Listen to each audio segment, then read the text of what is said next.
Conversion rates are absolutely critical for foundation repair contractors and every other business. If you ever talk to a marketing agency and they're wasting your time talking about web visitors, wow, you need to get a new agency. A web visit doesn't mean anything.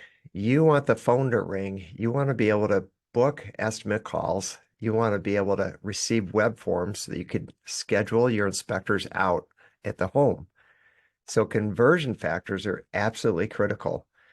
If you look at your website, there's a lot of different factors to consider with your website, but you want a web visitor to turn into a lead. And there's a lot of different things you could do to your website to make sure that it's going to convert that web visitor to a lead.